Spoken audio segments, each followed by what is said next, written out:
All India legal aid forum বাংলাদেশে হিন্দু সম্প্রদায়ের ওপর মানবাধিকার লঙ্ঘন বিষয়ক সিম্পোজিয়ামটি আয়োজন করেছে কলকাতার হোটেল পিয়ারলেস ইনে।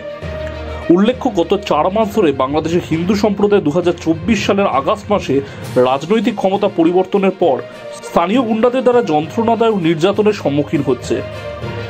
সভায় এই বিষয়ে বিস্তরে আলোচনা করা হয়।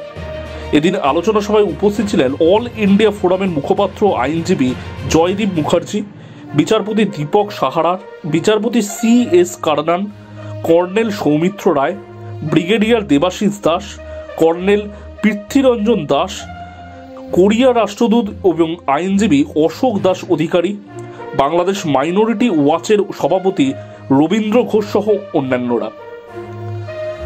এ বিষয়ে বক্তব্য রাখেন বাংলাদেশ মাইনরিটি ওয়াচের সভাপতি রবীন্দ্র ঘোষ ও অ্যাডভোকেট জয়দীপ মুখোপাধ্যায়। 71 সালে মুক্তিযুদ্ধ করেছি কার জন্য? এখানে হিন্দু মুসলমান সবাই আমরা লড়াই করি না। দেখেন এখানে কেন হিন্দু হিন্দু করবে, কি কারণে করবে? হিন্দুরা কি এটার জন্য দায়ী? এখন আমার গরু নিয়ে যাচ্ছে, ছাগল নিয়ে যাচ্ছে চুরি করে, আমি বলতে পারবো না প্রশাসনকে আপনি এটার বিচার করেন? FIR আমাকে নিজে করতে হয় যাইয়া সৈয়দপুর, রংপুর, তারপরে আপনার ওই এটা কি কুমিল্লা, নোয়াখালী, ভোলা, বরিশাল, আমাকে কেন দৌড়তে হবে?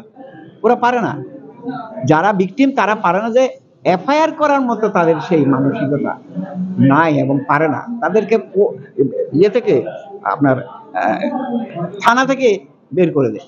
অনেকে আসে এরকম, আমার কাছে অনেক ইতিহাস। তবে পুলিশ বিশেষ করে মানবাধিকার কর্মীকে শ্রদ্ধা করে। বিশেষ করে আমার কথা আমি বলবো, আমি আশাবাদী। কারণ হলো উনি যেভাবে ওনার মানবাধিকার ক্ষুণ্ণ হয়েছে, সহজ সরল একটা লোক, শুধু নিরামিষ ভোজী, খুব ভালো মানুষ, এরকম মানুষ আর হবে না। ওদের ইচ্ছা ছিল মনে হয় উনি যদি বাংলাদেশে না থাকে তাহলে হিন্দু জাগরণ হবে না।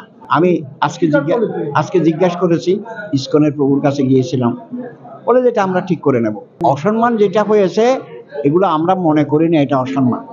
এই খারাপ লোক দিয়ে একটা ঘুষি টুসি অপমানিত করুক, এটা কি? আমার আসল উদ্দেশ্য একটা, আমি চিন্ময় প্রভুকে মুক্ত করতে হবে, এটাই। আমাকে কেউ মারলেও আমি কিন্তু এত কষ্ট পাই। এটা হলো প্রাণনাশ তো একমাত্র ভগবান করবে, আর কেউ করবে না। প্রাণনাশ তো করতে পারে ভগবান, আর কেউ না। এটা বাংলাদেশি ইউনিট সরকারের আমলে যেভাবে হিন্দুদের উপর গণনির্যাতন, জেনোসাইড হচ্ছে, হিন্দু মহিলাদেরকে ধর্ষণ, খুন, অত্যাচার, যে বিভিন্ন যে অত্যাচারগুলো হচ্ছে, এর বিরুদ্ধে আমরা প্রতিবাদ জানাচ্ছি। এবং প্রতিবাদ শুধু জানানোর জন্য আমরা রাষ্ট্রসংঘে চিঠি দিয়েছি এবং সর্বোপরি আমরা রাষ্ট্রসংঘের হস্তক্ষেপ চেয়েছি। কারণ ইউনিসের সরকার হচ্ছে একটি অবৈধ সরকার, এই সরকারের কোনো বৈধতা নেই। অরিজিনালি বাংলাদেশের সরকার হচ্ছে শেখ হাসিনার সরকার, এবং বাংলাদেশের সরকারের আমরা দেখতে পেয়েছি তাদের ইউনিসের আমলে চিন্ময় প্রভু বলে একজন সাধুকে যেভাবে গ্রেপ্তার করা হয়েছে বেআইনিভাবে, তার বিরুদ্ধে প্রতিবাদ জানিয়ে বহু আইনজীবীরা রাস্তায় নেমেছে। আইনজীবীদের পর্যন্ত মিথ্যা কেস দেওয়া হয়েছে।